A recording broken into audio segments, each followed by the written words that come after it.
On a Tuesday morning in Half Moon Bay, 4 crashed Whitfield Supercars rolled into a small independent garage on a flatbed truck. The hoods were caved in, the windshield spider-webbed, the carbon fiber panels split like dry bone. The driver handed Silas Reeve a printed order from the CEO herself. Crush them. Compact them. Send the invoice within 7 days. Silas read the chassis stamp on the first car and went very still. He had carved that number himself 4 years ago. People thought he was just a forgotten mechanic. Those 4 ruined cars had just come home to him. Half Moon Bay woke slow that morning. Mist still clung to the eucalyptus trees behind the small wooden house on Miramonte Street, and a single porch light burned against the gray. Inside, Silas Reeve poured coffee into a chipped enamel mug and slid a plate of toast across the kitchen table to his daughter. Hazel was 8, with light brown hair pulled into a crooked ponytail and a smear of strawberry jam already on her cheek. She held up her sketchbook. A red car with absurdly tall wheels filled the page. Silas studied it like a piece of evidence and pronounced it the fastest car in the county. He drove her to the elementary school on Kelly Avenue, walked her to the gate, and waited until she turned and waved before he pulled away. The drive back to the garage took less than 5 minutes. The shop sat on a side road off Highway 1, a single bay with a tin roof, a hand-painted sign that read Reeve Auto, and a yard fenced by salt-bleached cedar. He had bought it 3 years ago with cash and no questions. He unlocked the chain across the gate and stepped inside. The 4 cars were still there, where the flatbed had left them the day before, parked nose out under canvas tarps. Silas walked the row slowly. He had not slept much. His breath showed faintly in the cold air. A gull called somewhere over the bluff and got no answer.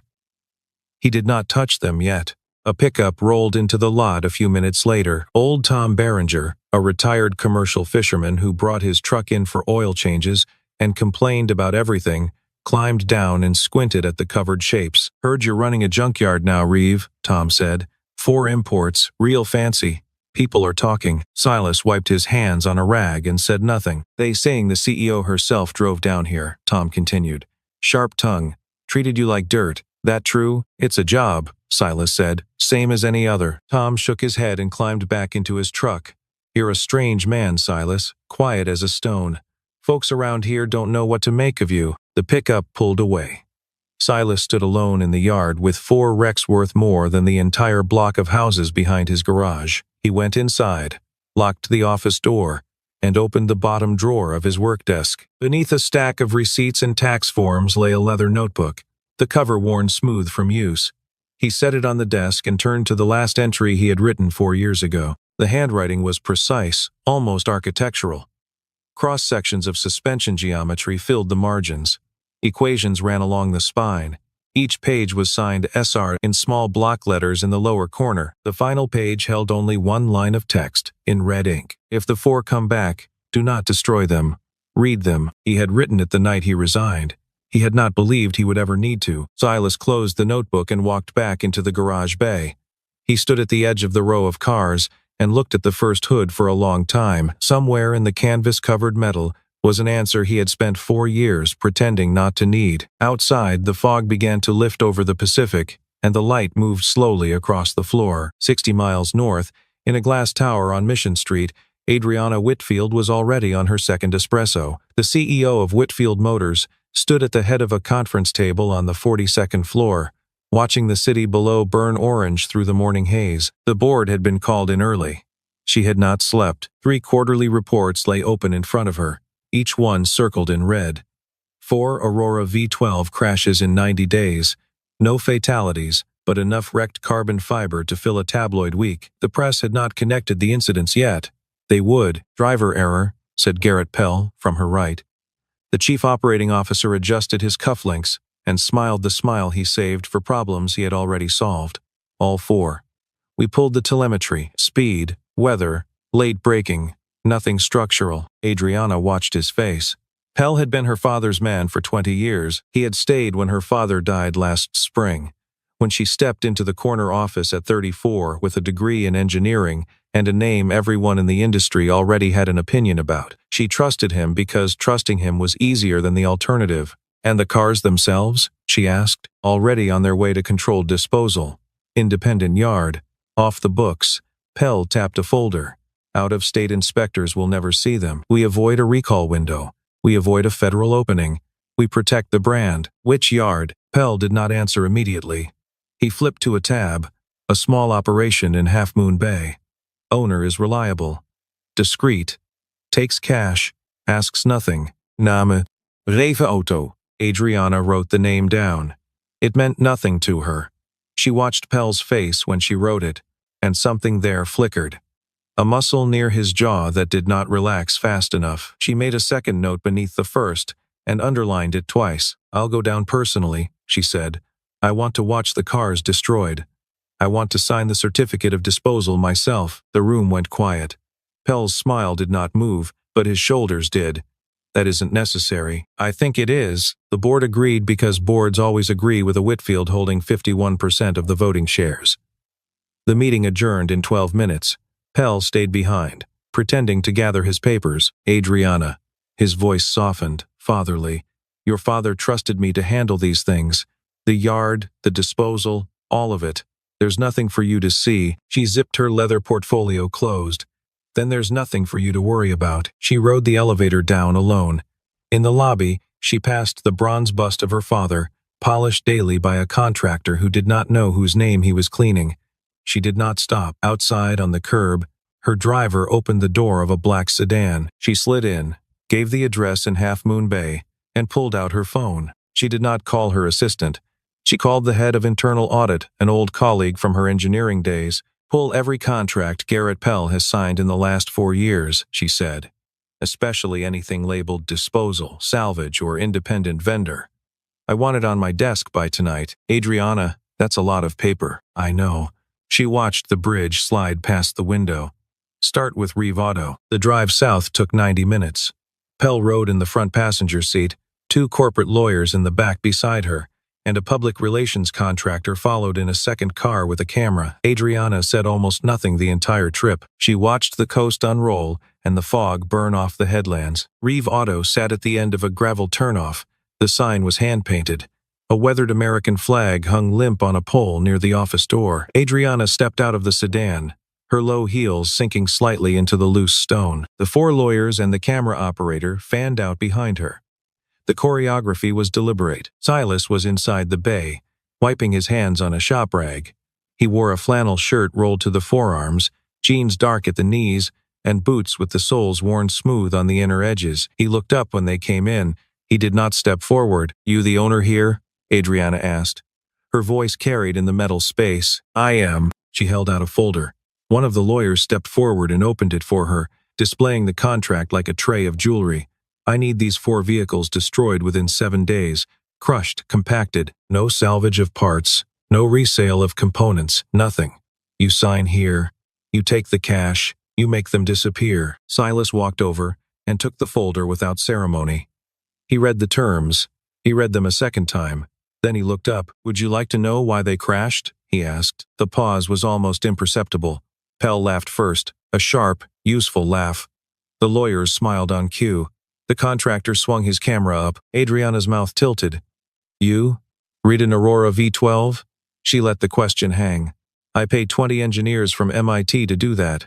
20 more from Stuttgart. I think your job description ends at holding the hammer. A small bell chimed at the front of the lot. Tom Berenger had returned with a friend and had stopped to watch through the chain-link fence. The friend laughed audibly. Pell stepped in smoothly. Miss Whitfield is paying for muscle, not opinions. Sign the paper. Silas folded the contract closed. He did not sign.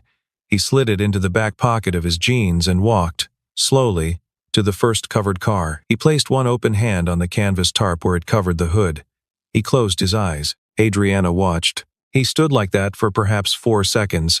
Then he opened his eyes and turned back to her. I'll have an answer by tomorrow morning, he said. That isn't how this works, Pell snapped. It's how it works today. Silas's voice did not rise. You leave the cars. You come back tomorrow. If you want them crushed after that, I'll crush them. Pell looked at Adriana. He expected her to bark. She did not. She studied the man in the flannel shirt for longer than was comfortable. Then she nodded once, sharply. Tomorrow morning, she said. 8 o'clock. The convoy reversed out of the gravel lot. As her sedan pulled away, Adriana looked back through the rear window. Silas was still standing beside the first car, his hand resting on the canvas, his head slightly bowed.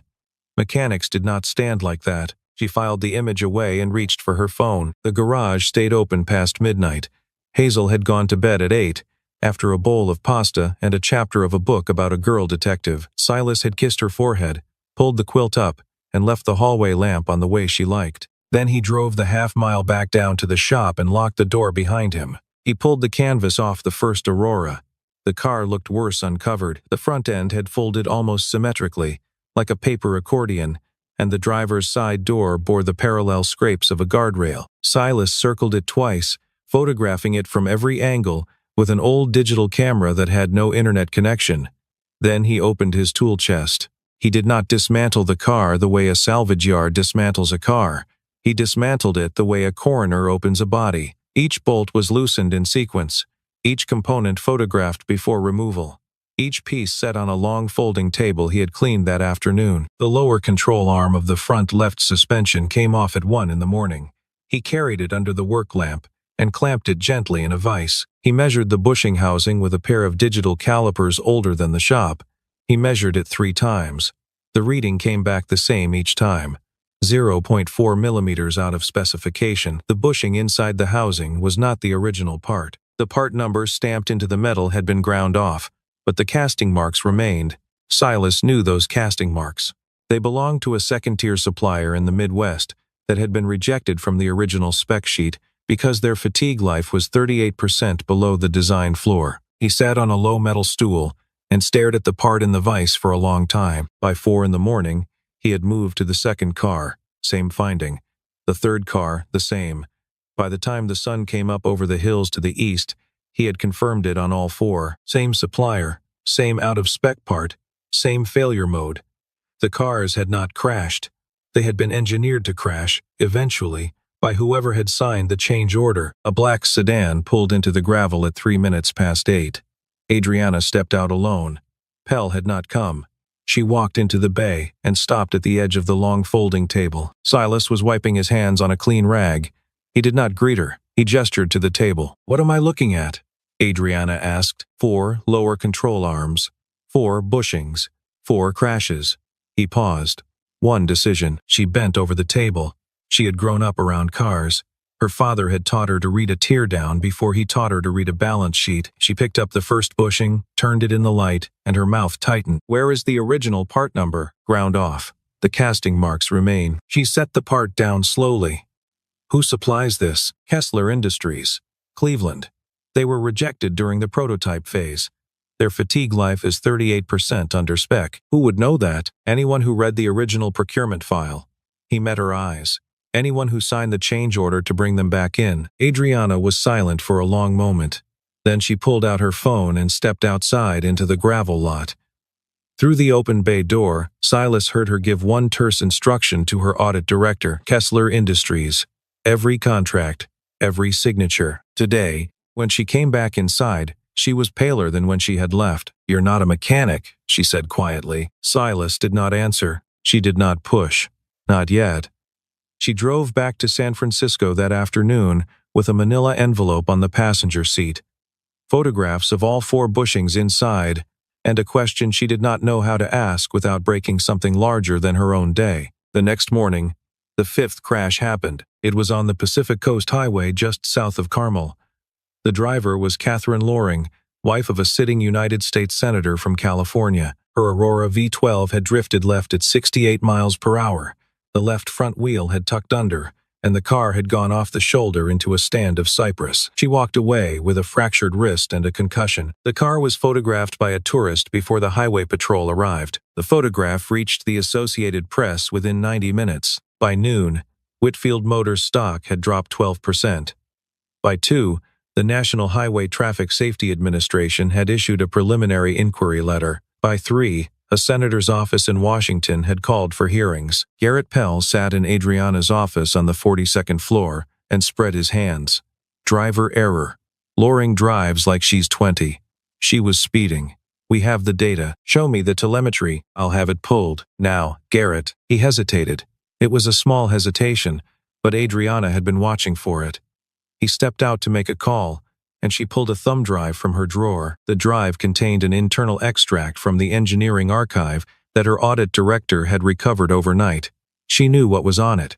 She had read it on the drive back from Half Moon Bay. When Pell returned, she did not mention the drive. "Halt the destruction of the 4 cars in Half Moon Bay," she said. "Effective immediately. I want them preserved as evidence." Pell's face did not change. His shoulders did. "Adriana, that is a serious mistake. Preserving those vehicles opens us up to discovery. Right now they are private property. The second you preserve them, they become exhibits." "I'm aware. At least let me handle the chain of custody. I'll have a team move them to our facility in Fremont." "No." Her tone was final. "They stay in Half Moon Bay. I'm assigning private security to the yard, around the clock. No one moves anything without my written order." Pell stared at her. For the first time in their working relationship, he did not bother to smile. "You don't understand what you're doing. Then explain it." He did not. He left the office. Adriana watched him through the glass wall as he walked down the corridor and stepped into his own office and closed the door. Then she opened the thumb drive on her secure terminal and read the original engineering files her father had paid Silas Reeve to develop 9 years earlier. That night, in Half Moon Bay, Hazel sat on the kitchen counter while Silas heated soup on the stove. She was working on a new drawing. A second car, sleeker than the first, with 2 seats and no roof. She held it up. "Daddy, did you used to make cars like this?" Silas turned slowly from the stove. He looked at her drawing. "A long time ago. Before you were big. Why did you stop?" He stirred the soup. The pot ticked against the burner.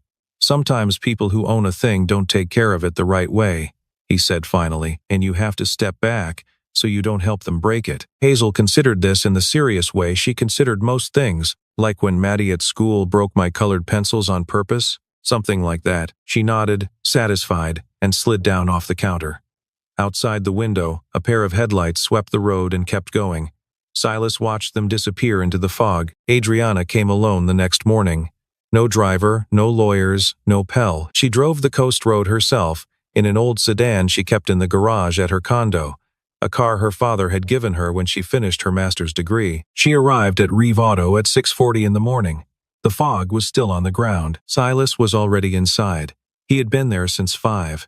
The long folding table had grown. 4 control arms, 4 bushings, 4 sets of brake calipers, 4 sets of steering column inputs, each component labeled in his careful block printing. The garage looked less like a shop and more like a forensic lab. She walked the length of the table without speaking. He let her. "What am I looking at now?" she asked finally. "A pattern. Same failure point on every car. Same component, same supplier, same out-of-spec dimension. The cars didn't crash. They were going to crash. The only variable was when and where." She stopped at the end of the table. She turned. "How long have you been able to read these things?" He set down his rag. "Longer than I've owned this shop." "Where did you learn?" "On the job." "What job?" He did not answer. He pulled a folding chair from beside the desk and dragged it to the edge of the table. He gestured for her to sit. After a moment, she did. Her sleeve caught a smear of grease. She did not seem to notice. He spoke for 45 minutes. He did not speak about himself. He spoke about lateral load distribution, fatigue cycling, the resonance frequency of a control arm under variable braking inputs, and the precise reason that a 38% reduction in fatigue life will reliably produce catastrophic failure at exactly the speeds and cornering angles that wealthy drivers favor on the Pacific Coast Highway. He drew on a yellow legal pad as he spoke. The drawings filled 3 pages. When he finished, Adriana sat very still. She did not look at the drawings. She looked at his hands. "My father had an engineer once," she said quietly. "I never met him. He left the company the year before my father got sick. My father wouldn't speak about him. I always thought it was a personal falling out." Silas was silent. His name was Silas Reeve. He did not flinch. "You are the same Silas Reeve." "I am." She closed her eyes for a moment. When she opened them, her voice was lower. "What happened? That isn't a story for this morning." He stood and gathered the legal pad. "You have a decision to make today. Trust me, or trust Pell. That's the only piece you need. And tomorrow? Tomorrow, we can talk about the rest." She rose slowly. She walked toward the door, then stopped. On the wall above the office desk, a small wooden frame held 2 items. A photograph of a girl with crooked pigtails and a missing front tooth. Beside it, A child's drawing in colored pencil, a red Aurora V12, unmistakable in its silhouette, with a little stick figure inside the driver's seat, and the words, "My Dad's Car," printed across the bottom in pencil. Adriana looked at the frame for a long time. She drew that? Last year. She knew? She knew her father used to make cars. She didn't know which ones. Adriana nodded. She did not say goodbye. She walked back to the sedan, sat behind the wheel for a full minute without starting the engine, and finally turned the key and pulled out onto the coast road. Silas watched the dust settle in the gravel. Then he walked back inside and made the call he had been saving for 4 years. The phone rang twice on the other end. A man's voice answered, cautious. "Jonas," Silas said. "It's me. I need the original telemetry." Jonas Tate lived in a converted boathouse in Sausalito. He had been the lead quality assurance engineer at Whitfield Motors for 11 years before he had quit, 6 months after Silas, citing health reasons that were not health reasons at all. He now consulted independently for 2 firms, one of which was a direct competitor to Whitfield. He answered the phone because he had been waiting 4 years for that call. "How bad?" Jonas asked. 4 cars. 5th one yesterday. The federal regulators are already moving. Kessler bushings? Confirmed. Casting marks intact, Jonas exhaled. "I have what you need. I never deleted it. I copied it the week before I left. Will you give it to me?" A long pause. "If I do, I lose the consulting contract with Bridgewater Motors. Non-compete clause that triggers on any public testimony involving Whitfield." "I know. I should have done it 4 years ago anyway. I'll have the spectrographic analysis ready by morning. Tell me when you need it submitted." "Tomorrow." "Then tomorrow it is." The line went dead. Silas set the phone down and looked at the calendar on the office wall. That same afternoon, Adriana sat in her father's old study on Pacific Heights. The house had been empty for 9 months. The dust covers were still on the furniture. She had not been able to bring herself to open the safe in the wall behind the bookshelf. She did it now. Inside were 3 folders. 2 were tax records. The third was unlabeled. She opened it on the leather-top desk her father had bought when she was 16. The first document was a non-disclosure agreement, dated 4 years and 2 months earlier, signed by her father and a man named Silas Reeve. The second was a letter of resignation, dated 3 days after that. The third was a cashier's check for $1,400,000, made out to Silas Reeve, never cashed, never voided, paper clipped to the back of the resignation letter. The fourth was a patent assignment agreement, listing 3 United States patents related to multi-link suspension geometry.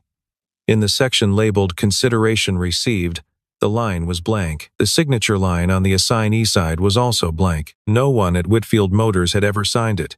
The patents had never been legally transferred. Adriana read the documents twice. Then she sat back in her father's chair and put her hands over her face. Across the bay, Jonas Tate ran a spectrographic analysis on the small piece of metal Silas had mailed him in a padded envelope 2 days earlier. The results came up in 17 minutes. He printed them, sealed them in a manila folder, and prepared the cover letter for the federal regulators. In a tower in San Francisco, Garrett Pell received a call from a contact inside the audit department. He listened for 90 seconds. Then he hung up and dialed a private number that did not appear on any company directory. "Send a team," he said. "Tonight. The yard in Half Moon Bay. I want those 4 cars on a flatbed before sunrise. And the owner? Pay him. Threaten him. I don't care. Just move the cars." He set the phone down and walked to his window. The bay glittered below him in the late afternoon light. He did not know that Adriana had already ordered 4 armed security contractors to surround Reeve Auto 24 hours a day, beginning at 4 o'clock that afternoon. He also did not know that the lead contractor was a former federal agent who had served under Adriana's late father on a separate matter, and whose loyalty was not for sale. The 2 trucks Pell had hired arrived at Reeve Auto at 3:40 in the morning. They were stopped at the gate by 4 men with sidearms and a court order. The driver of the lead truck made a single phone call and turned the convoy around. The emergency board meeting was called for 9 the following morning. Adriana sent the agenda at 6. 1 item on it, Aurora 5, 12 safety review. Attendance mandatory. 1 additional name was added to the guest list at the bottom of the page, Silas Reeve, independent technical consultant. Pell read the email at 6:12. He read it again at 6:14. He went to the gym for 40 minutes. and came back composed. Silas arrived in the lobby at 8:45. He wore the same flannel shirt, washed but not pressed, the same jeans, the same boots. He carried a leather notebook and a laptop in a canvas messenger bag. The receptionist did not know what to do with him. Adriana came down personally and signed him in. In the boardroom, 12 faces turned when the door opened. The chief financial officer raised an eyebrow. Two outside directors exchanged a look. "Are we hiring out of the body shop now?" Pell said, loud enough for the room. "Creative." Silas set the laptop on the long table. He did not respond. Adriana stood at the head of the table. "Garrett, sit down." He sat. Silas opened the laptop. The boardroom screen lit up. He had spent the previous night with Adriana's audit director, retrieving file fragments that Pell had thought were deleted. The first slide was a side-by-side comparison of two engineering schematics. On the left, the original Aurora V12 front suspension geometry. On the right, the version currently in production. The difference was a single component, highlighted in red, the lower control arm bushing, Silas said. On the original spec, this part was sourced from Brennan Precision in Michigan. Fatigue life rated to 1.2 million cycles. On the production spec, this part is sourced from Kessler Industries in Cleveland. Fatigue life rated to 740,000 cycles, 38% reduction. Cost savings per car, $71 and change. Estimated annual savings at current volume, approximately $4.1 million. He clicked to the next slide. Photographs of the 4 bushings from the Half Moon Bay garage, laid out on the folding table. Casting marks, circled in red. Next to them, a photograph of the bushing from the 5th crash, recovered from the highway patrol impound that morning.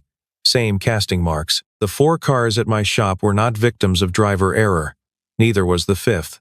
They failed at a known weakness, on a known timeline. The only question was who would be inside them when they failed. The chief financial officer leaned forward. "Mr. Reeve, who authorized the change order on this component?" Silas clicked again. A document filled the screen.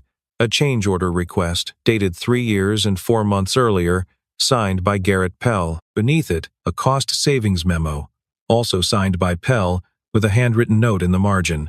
"Push it through. SR will not be reviewing." The room went very still. Pell stood up. He was still smiling, but the smile had gone thin. "This is a setup. He's a disgruntled former employee with a personal grudge. Any first-year lawyer will tear this apart." Silas did not look at him. He clicked to the final slide. 3 patent numbers, all current, all listed at the United States Patent and Trademark Office, all under the name Silas Reeve, issued 9, 8, and 7 years ago, never legally assigned to Whitfield Motors. Currently in active use on every Aurora V12 in production. "For the past 4 years, Silas said quietly, "this company has been manufacturing and selling a vehicle that depends on 3 patents it does not legally own. The man who never signed the assignment is sitting in this room. The man who deleted his name from your system to hide that fact is also sitting in this room." He closed the laptop. The silence that followed was the kind of silence a room makes when 12 people understand, simultaneously, that the next sentence anyone speaks will change their lives. Pell pulled out his phone and began to dial. Adriana, still standing, said one word, "Don't." Pell did not stop dialing. He turned slightly toward the window and held the phone to his ear. The call connected for 2 seconds before 2 of the security contractors Adriana had assigned to the building stepped into the boardroom and stood near the door. Pell saw them and lowered the phone. "Garrett," Adriana said, "the truck you called 4 nights ago to move the cars from Half Moon Bay was stopped at the gate. The driver is cooperating with our internal investigators. Everything in the back of that truck is now logged into evidence, including the 2 boxes from your office that were already loaded." Pell's face did the small thing faces do when an exit they had counted on closes. "What boxes?" "The handwritten ones, 4 years of them." He sat down. The boardroom waited. Adriana looked at Silas. Silas nodded slightly. She turned back to the table. 2 hours ago, an independent engineering firm in Sausalito submitted a sealed analysis to the federal regulators regarding the Kessler bushing. The analysis confirms what Mr. Reeve has shown us. The author, Jonas Tate, has agreed to testify. There is also one Aurora V12 scheduled for a private press demonstration next week. According to internal records, that car was built to the original specification, with the Brennan bushing, Because the press team requested factory tolerances, Garrett had filed paperwork yesterday to have it pulled and crushed before delivery. The paperwork is in those same boxes. The chief financial officer closed her eyes. The two outside directors began to whisper. Pell stood up one more time. His face had gone the color of bone. He looked at Silas across the table and said, with the last of his composure stripped away, "You think you won this? You're a mechanic in a coastal town with a kid and a leaky roof. You'll be back in that garage by Friday." Silas looked at him for the first time since the meeting had started. When he spoke, his voice did not rise. It did not need to. "I don't need to win," he said. "I just need those 4 cars left intact, so they can speak for themselves." The room did not move. The 2 contractors stepped forward. Pell did not resist. He set his phone on the table and walked between them out into the corridor. The door closed behind him. For perhaps 15 seconds, no one in the boardroom spoke. Adriana finally sat down. She set both palms flat on the table and looked at her board. "I am calling for a forensic audit of the past 4 fiscal years," she said, "effective immediately. Mr. Reeve will consult on the engineering side. Outside counsel will be retained to advise on the patent matter. We will self-report to the federal regulators before the end of business today. We will announce a voluntary recall of every Aurora V12 currently in service tomorrow morning. We will set aside a reserve to cover the recall, the patent settlement, and the criminal cooperation. Estimated cost, $60 to $80 million. The chief financial officer said. "The stock will drop another 15%. "It will recover," Adriana said. "It will not recover if we do this any other way." The room voted in 20 minutes. The recall went public the following morning. Pell was indicted within a week on charges including wire fraud, securities fraud, and reckless endangerment. The senator from California publicly thanked Whitfield Motors for its transparency, which surprised exactly no one who had been in the room. That afternoon, a payment of $2,700,000 was wired to the personal account of Silas Reeve.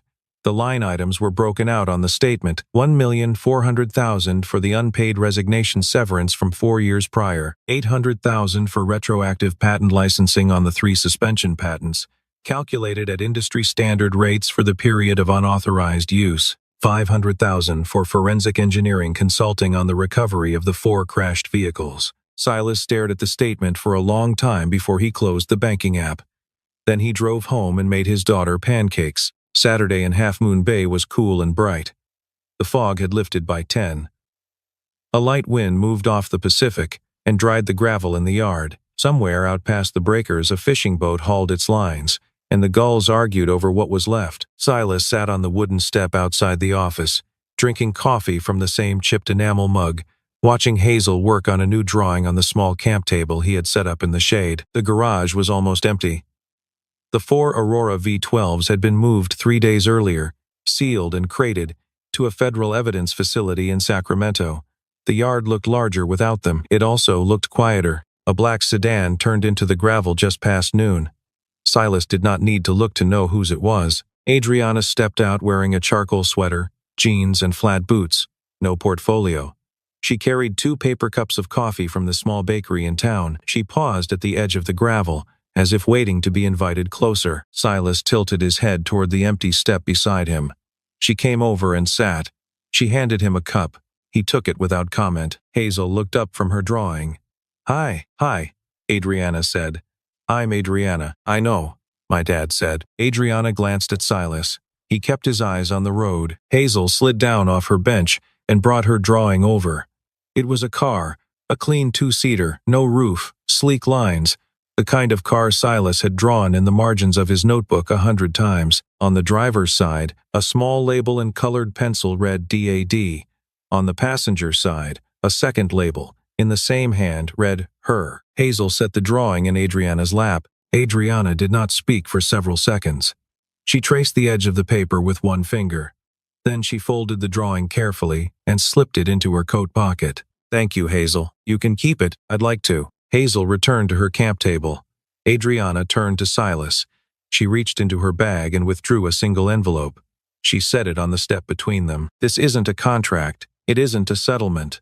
The settlement is already paid." Silas looked at the envelope. "It's an offer. A separate research and development division of Whitfield Motors, based here on the coast. Half Moon Bay, or Pacifica, or wherever you want it. You run the engineering. You report to me, no one else. You don't have to move. You don't have to wear a tie. The patents stay in your name.